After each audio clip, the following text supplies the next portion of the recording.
Today on Delta Safari, Luke and I return to Splinter Hill Bog for a little autumn hiking. We check out some new gear, and then I'm going to show you a great place in Spring Hill. We got a busy day ahead, so let's head to the Delta.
Here's a couple of pitcher plants. Still going at it. This is the white top pitchers.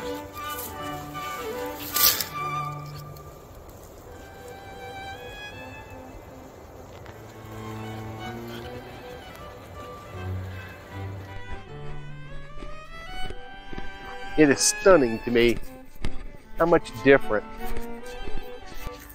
this bog looks in the fall from what it looks like in the spring. I guess to remind you what it looks like in the spring, let's roll back and show a little footage of our last trip here.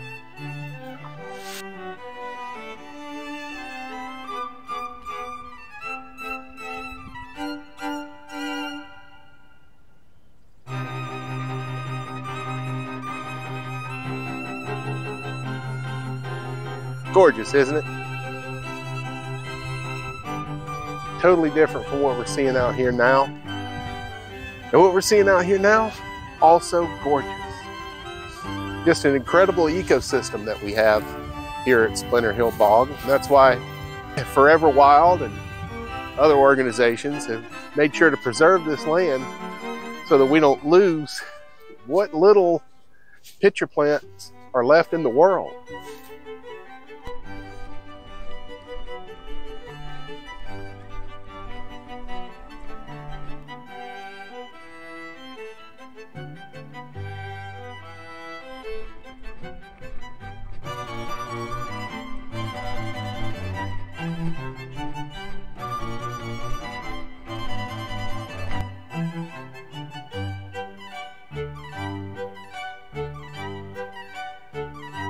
Along with the upland pines, lowland bogs comprise this biologically rich, wet pine savanna forest here.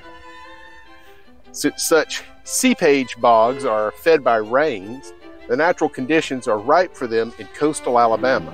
As I've said before, Mobile is the rainiest city in America, and this area is one of the top 3 rainiest areas in the entire United States. Fueled by the ample sunlight that penetrates the widely spaced longleaf, these waterlogged and nutrient-poor soils give rise to a vast array of highly adapted plants. That would be the pitcher plants.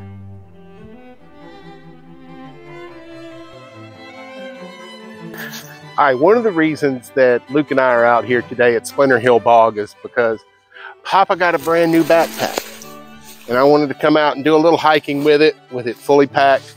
Get used to how it feels and, you know, everything about it. It's a Granite Gear Crown 3 60-liter backpack. This is the biggest backpack I've ever owned. My old one was a 45-liter and wasn't really good quality. Granite Gear is regarded as a really good mid-level backpack. And I am loving this thing. I got it at REI. It was on sale, like a Black Friday sale. Normally it's like $240. I got it for $180, so I'm very happy with it. And so far it's been very comfortable. We've hiked out here. You know, it's really interesting to see how different this bog looks in the fall from what it looks like in the spring. I mean, we've seen 2 pitcher plants, just 2, that's all. And that were still alive. A bunch of them were dormant, turned black, which is its own kind of beauty. And now, I mean, this bog looks totally different this time of year. So I'm going to do a little more hiking and see what trouble we can get into.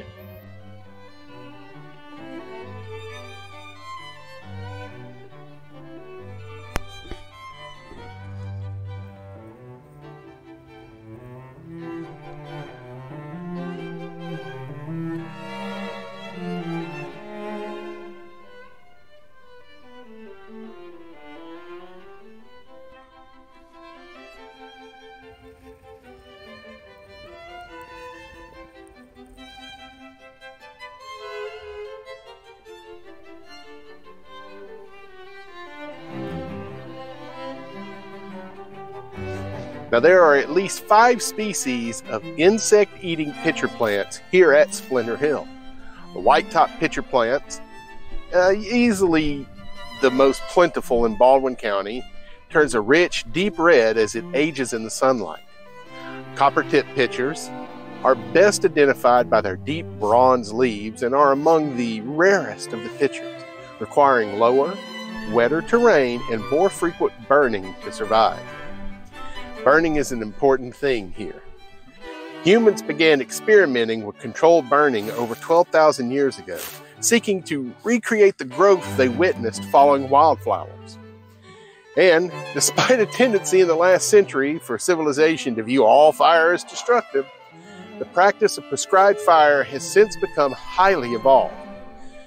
Natural scientists have spent countless hours studying the natural cycle of fire, recording lightning strikes and the conditions best suited for a controlled burn that maximizes the growth of our native plants while stamping out invasive species. Without fire, longleaf pine forests cannot survive. While selective logging and burning in the Splinter Hill Bog Preserve maintain these lands in reasonable ecological health, the Nature Conservancy began an aggressive program of fire restoration in 2005 in conjunction with the U.S. Fish and Wildlife Service that continues at regular intervals to maximize the abundant beauty and diversity of these lands.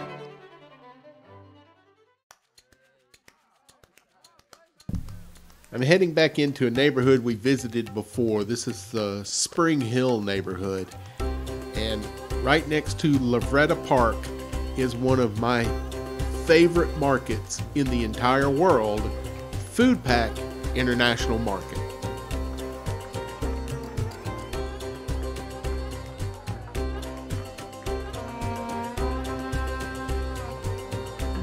They have snacks and candies from all over the world here.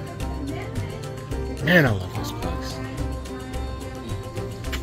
Look at some of these soft drinks. Kombucha, mushroom elixir. I don't even know what that is. I might be going home with this too. Liquid Death sparkling water.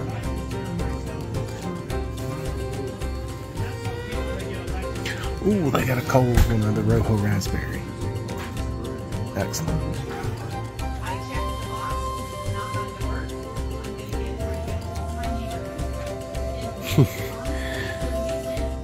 I'm serious, y'all. Great wine selection. Interesting beers as well.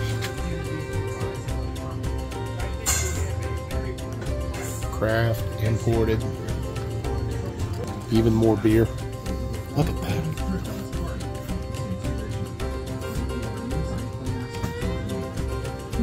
Hey, if you've had this, leave a comment. Let us know if it's worth the $12.25 a bottle.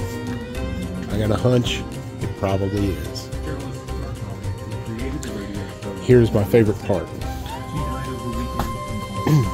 They get their own spices in bulk and grind them and put them out on the shelves themselves. And I mean all kinds of spices. Because, you know, you ain't gonna find fenugreek at Walmart.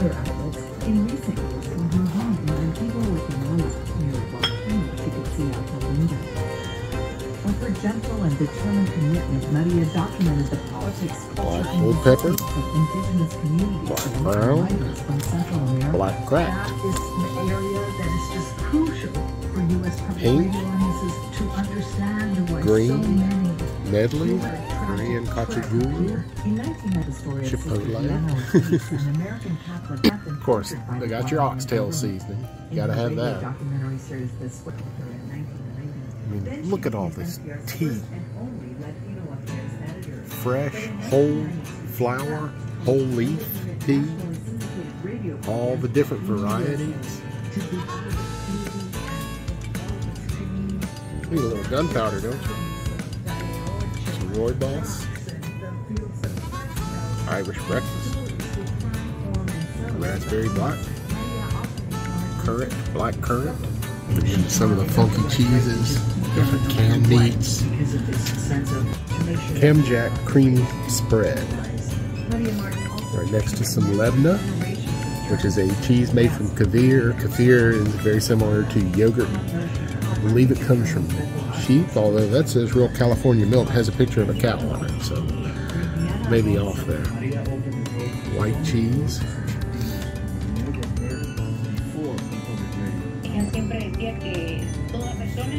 Dried figs again. Check this out. Extra lean bacon. That's the extra lean. I don't want to see the fatty one.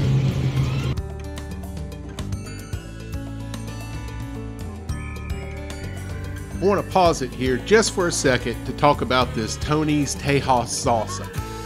Tony is a buddy of mine, and this salsa is originated right here in Mobile. And I think the thing that I like best about Tony's salsa is it is the closest I have ever found to my own personal salsa.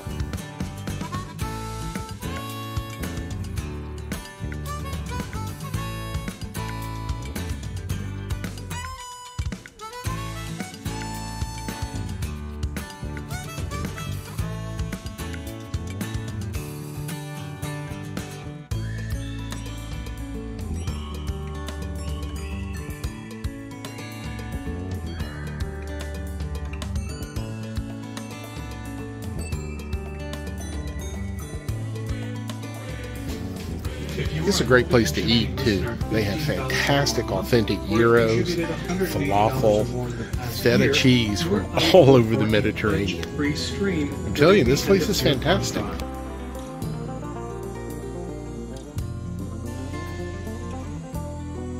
Everybody loves baklava.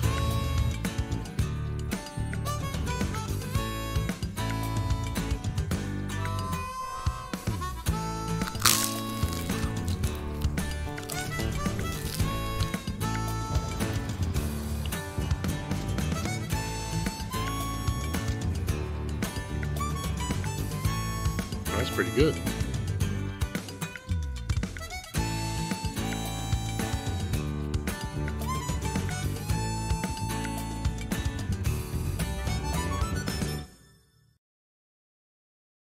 Hey hippie, put the pipe down and hit the like and subscribe buttons, or I'm gonna tell the drug dogs where your stash is.